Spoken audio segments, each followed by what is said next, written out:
Muy buenos días o muy buenas tardes tengan todos ustedes, queridos estudiantes. El día de hoy vamos a avanzar nuestra clase número 7, la cual titula La materia y la energía en la naturaleza. Pero ¿qué vamos a ver o qué contenidos vamos a consolidar en esta unidad? En esta unidad vamos a ver 8 puntos muy importantes, entre los cuales voy a detallar cada uno de ellos. En el punto número 1 vamos a ver o vamos a analizar lo que es la nutrición en los seres vivos. Aquí vamos a definir claramente qué es nutrición y también vamos a observar y detallar los diferentes tipos de nutrición existentes en los seres vivos. Como segundo punto, vamos a ver las características de los organismos autótrofos. Por lo tanto, vamos a definir qué es un organismo autótrofo y vamos a mencionar ejemplos de organismos autótrofos. Por otro lado, también vamos a analizar las características y definiciones de aquellos que son heterótrofos con sus respectivos ejemplos. En el tercer punto, vamos a consolidar qué es la fotosíntesis, primeramente con una definición y luego tomando en cuenta el proceso de la fotosíntesis. En el punto número 4 vamos a hablar acerca de lo que es ecosistema.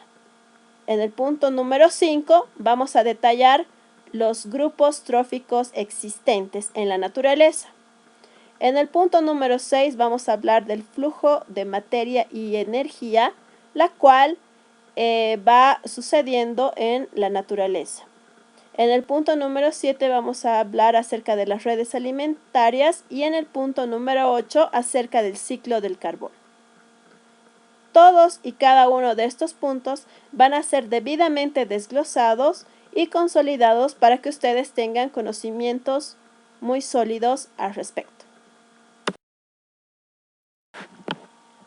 Antes de empezar con los contenidos programados para esta unidad, es muy importante que tomemos en cuenta los saberes previos. ¿Qué son los saberes previos? Son diferentes preguntas las cuales tienen que ser respondidas por ustedes tomando en cuenta sus conocimientos empíricos. ¿Cuáles son esos conocimientos empíricos? Son aquellos conocimientos los cuales han ido aprendiendo y reforzando a lo largo de todo este tiempo, ¿no es cierto? Entonces, ustedes tienen un cierto conocimiento acumulado y poco a poco ese conocimiento, el cual ha sido aprendido, tenemos que reforzarlo o inclusive consolidarlo. Por lo tanto, es muy importante que ustedes realicen la primera tarea, en la cual es transcribir estas preguntas y desglosar las respuestas de forma correcta. De todas formas, voy a leer cada una de estas preguntas y yo voy a responder de forma muy general a las mismas para recordarles sobre los conceptos de los mismos. Bien, vamos a empezar con la primera pregunta, la cual es ¿qué es la materia y la energía? Bien. Llamamos materia a todo aquello que ocupa un lugar determinado en el universo. Posee una cantidad determinada de energía y está sujeto a interacciones y cambios en el tiempo que pueden ser medidos. Materia se encuentra en todas partes y en cualquier estado. Por ejemplo, hay materia en el aire que se respira, así como en un vaso de agua. Todo lo que vemos, todo lo que sentimos y todo lo que tocamos es materia, que es un elemento fundamental para el desarrollo de la vida y del planeta.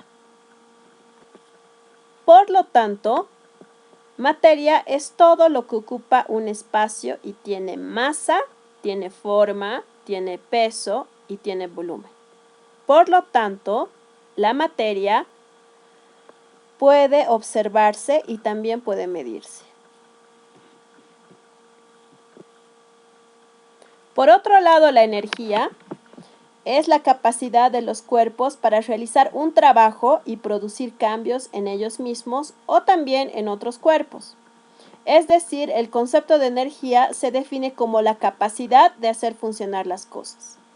La unidad de medida que se utiliza para cuantificar la energía es los joules. Y esto es en honor al físico inglés James Prescott Joule. También es representado la energía por una E, ¿no es cierto? Siempre que vemos en algún lugar, en algún texto, el E con una rayita hacia arriba, significa energía. Y nosotros hemos observado en la unidad anterior diferentes tipos de energía. ¿Se acuerdan que hemos agrupado las diferentes energías en dos grupos, ¿no es cierto? La energía potencial y la energía cinética. Por ejemplo, la potencial es aquella la cual está presente en los cuerpos en reposo y la energía cinética en aquellos que tienen movimiento. Y dentro de los ejemplos que hemos puesto de energía, hemos visto que existen diferentes tipos de energía, como la energía, por ejemplo, solar, la energía eólica, ¿no es cierto?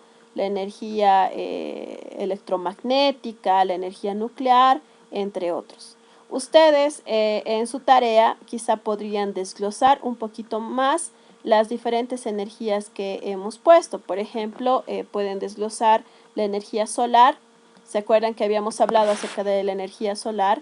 Cómo los paneles solares van captando esta energía solar y luego esta energía solar se transfiere en otro tipo de energía, ya sea energía térmica, ya sea para que nuestra ducha tenga agua caliente, ya sea para nuestro foco, ya sea para la batería de nuestro celular, etcétera, etcétera, ¿no es cierto? Entonces esa energía solar se va a transformar en otro tipo de energía, la cual también es muy importante y muy necesaria para nosotros. Bien, ahora vamos a hablar acerca de la siguiente pregunta que dice, ¿qué es la biomasa? No voy a ahondar mucho en este tema porque yo sé que ustedes tienen que hacer una investigación al respecto, pero lo que sí puedo mencionar es que la biomasa es aquella materia orgánica que puede ser de origen vegetal o animal, incluyendo los residuos y desechos orgánicos, susceptibles de ser aprovechadas energéticamente. Por ejemplo, las plantas van a transformar la energía mediante el sol en energía química a través de la fotosíntesis. Y aparte de esta energía queda almacenada en forma de materia orgánica. ¿No es cierto? Entonces es muy importante que nosotros tomemos en cuenta lo que es la biomasa. Se considera biomasa a un grupo de productos energéticos y materias primas de tipo renovable que se originan a partir de materia orgánica formada por la vía biológica. ¿Qué quiere decir eso? Ustedes recordarán que la radiación solar proporciona el hecho que se realice fotosíntesis en los diferentes productores, es decir, en las plantas. Las plantas son productores primarios, ¿no es cierto? Entonces, gracias a la radiación solar y a los minerales y a las sustancias minerales disueltas que son inorgánicos, se realiza la fotosíntesis. Luego se va a obtener diferente producción de biomasa y esta biomasa puede servir para realizar diferentes procesos, ya que la biomasa es un recurso renovable. ¿Sí? De todas formas, ahí me quedo con la explicación porque ustedes tienen que hacer una investigación sobre la misma. Bien, vamos a avanzar con la tercera pregunta. La tercera pregunta dice, ¿qué es la nutrición? Bien, la nutrición es la capacidad de los organismos en producir energía. Nosotros necesitamos energía para todo. Necesitamos energía para desplazarnos, para buscar alimento y para realizar nuestras diferentes funciones. Una de las tres funciones vitales de los seres vivos es justamente la nutrición. Nosotros tenemos que realizar procesos de nutrición de forma autónoma para considerarnos seres vivos. Es importante tomar en cuenta que existen dos tipos de nutrición. Una que son los autótrofos, que son aquellos organismos que van a elaborar y van a sintetizar ellos mismos sus propios nutrientes en base a sustancias inorgánicas y a la radiación solar. Estamos hablando de las plantas, ¿sí? Y también están los heterótrofos, que son organismos los cuales no pueden realizar los procesos de nutrición por sí mismos y necesitan de materia orgánica, ¿sí? Por lo tanto, necesita a otros seres vivos para poder realizar su nutrición, ¿sí? Entonces, entre ellos podemos nombrar a los carnívoros, a los herbívoros, a los omnívoros. Por ejemplo, los carnívoros son los organismos que necesitan de otros animales para poder nutrirse. Los herbívoros van a necesitar al componente vegetal para poder nutrirse. Y los omnívoros van a necesitar ambos componentes, tanto el animal como el vegetal, para poder nutrirse. Nosotros, por ejemplo, somos organismos heterótrofos y omnívoros, ¿no es cierto? ¿Por qué? Porque nosotros nos alimentamos tanto del componente vegetal, pero también nos alimentamos del componente animal.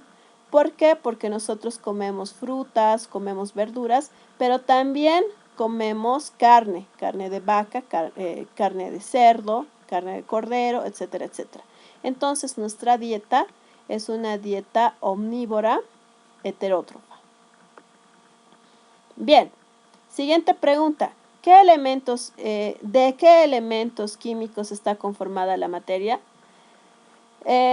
Nosotros estamos relacionados con un montón de átomos, ¿no es cierto? Y estos átomos inclusive pueden llegar a formar diferentes moléculas que son muy importantes para nosotros. Por ejemplo, en la naturaleza podemos ver y muchos organismos, por ejemplo, están conformados por los elementos CHOMS, ¿no? Que es el carbono, el nitrógeno, el hidrógeno, el oxígeno, ¿no es cierto?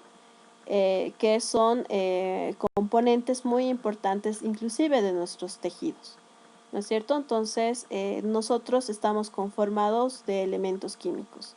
Y también estamos relacionados con diferentes moléculas. Por ejemplo, tenemos el agua.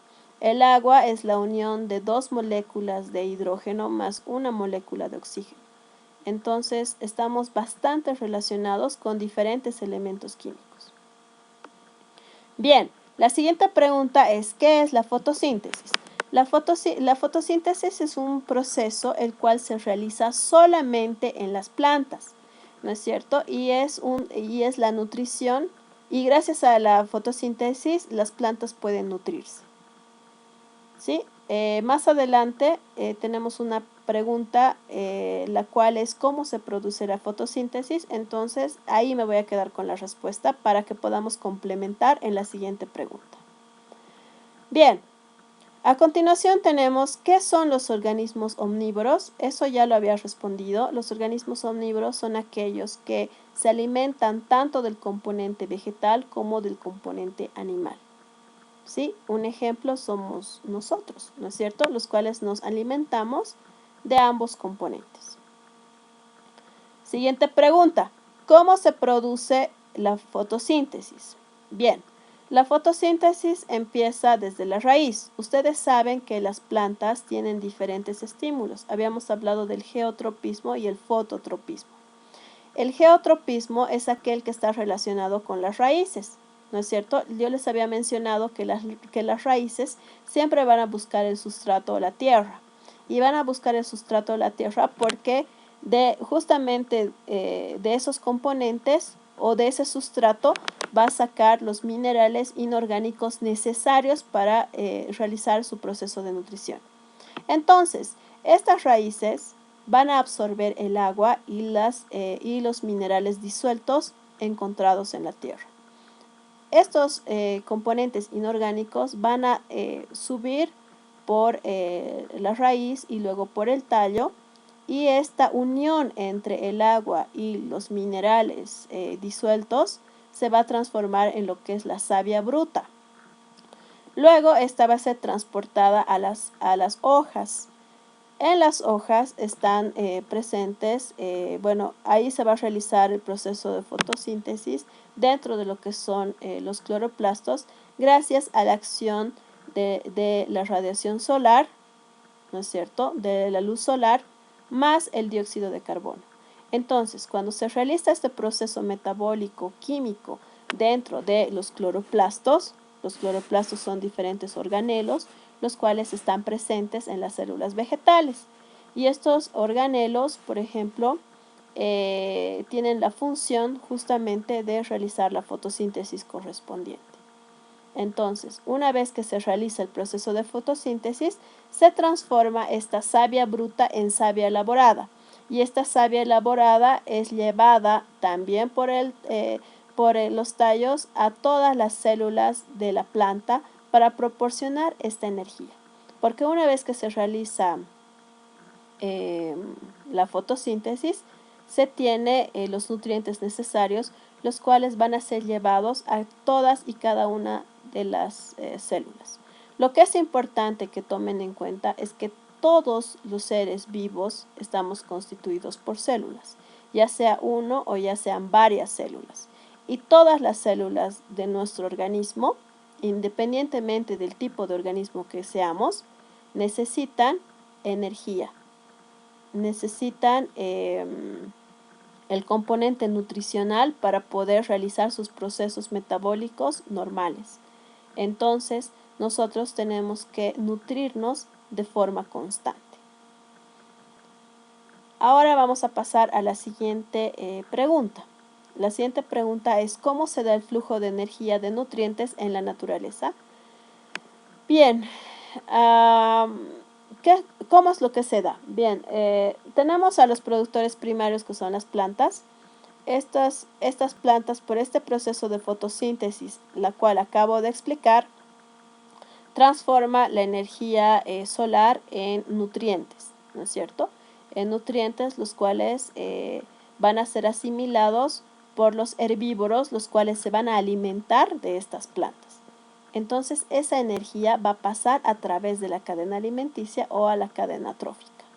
¿Sí? Entonces, una vez que estas plantas sean comidas, por ejemplo, por los herbívoros, los carnívoros, como se van a alimentar de los herbívoros, va a seguir pasando la diferente energía.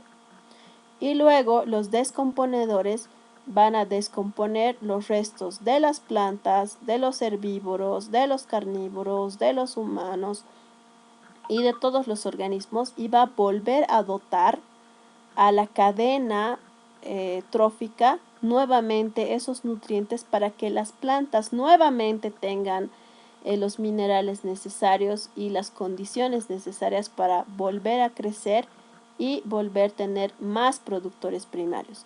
Por lo tanto, esta energía va a ser circular, ¿no es cierto? Esta se transforma, pero nunca se acaba, siempre se conserva, ¿no es cierto? Entonces, esta va pasando como un ciclo durante todo nuestro ecosistema, ¿sí? Entonces, estos nutrientes nuevamente van a ser devueltos a la planta para que esta planta nuevamente pueda emerger y vuelva a empezar esta cadena alimenticia, ¿sí? Bien, siguiente pregunta. ¿Qué es un organismo heterótrofo? Los organismos heterótrofos, como ya había mencionado antes, son aquellos los cuales necesitan de otros seres vivos para poder nutrirse. Por lo tanto, necesitan material o materia orgánica, ¿no es cierto?, para poderse nutrir. Por ejemplo, están los carnívoros, los herbívoros, los omnívoros, ¿no es cierto? Todos los organismos menos las plantas. ¿Por qué se llama ciclo de Carbón? A ver, el carbono, por ejemplo, es un elemento esencial en los cuerpos de los seres vivos. O sea, estamos conformados también de este elemento de carbono. El dióxido de carbono, por ejemplo, está constituido por el CO2, es absorbido por los organismos fotosintetizadores, es decir, por los productores o por las plantas, las cuales viajan a través de las cadenas alimenticias y luego al final de los átomos de carbono son liberados como CO2 durante la respiración. ¿No es cierto? Entonces es muy importante tomar en cuenta el rol que cumple este carbono a nivel biológico. El mismo, por ejemplo, se encuentra en todas las redes tróficas, tanto terrestres como acuáticas, a través de los autótrofos, es decir, de las plantas. Los autótrofos, por ejemplo, van a capturar este dióxido de carbono del aire y los iones de bicarbonato de agua y los usan para producir compuestos orgánicos para la glucosa. En cambio, los heterótrofos, como los humanos, que se alimentan de otros seres, van a consumir las moléculas orgánicas y así el carbono orgánico va a pasar a través de las cadenas tróficas. ¿Sí? Entonces, como ustedes saben y como ustedes se darán cuenta, el ciclo de carbono, cuando estamos hablando de un ciclo, estamos hablando de cómo el carbono va a ir modificándose y renovándose a través de lo que es la cadena alimenticia, la cadena trófica, ¿no es cierto? Porque estamos hablando que podemos alimentarnos y podemos tener diferentes átomos de carbono, pero con la respiración y con los diferentes procesos también que ocurren metabólicos en nuestro cuerpo, también nosotros liberamos elementos carbónicos como el dióxido de carbono, que está constituido por una molécula de carbono y dos de oxígeno, ¿no es cierto? Entonces, nuevamente, el carbono, una vez que está constituido por CO2, este es absorbido por las plantas y las plantas nos vuelve a dar el oxígeno correspondiente y ahí sucesivamente se va realizando este ciclo, el cual es tan importante para todos nosotros.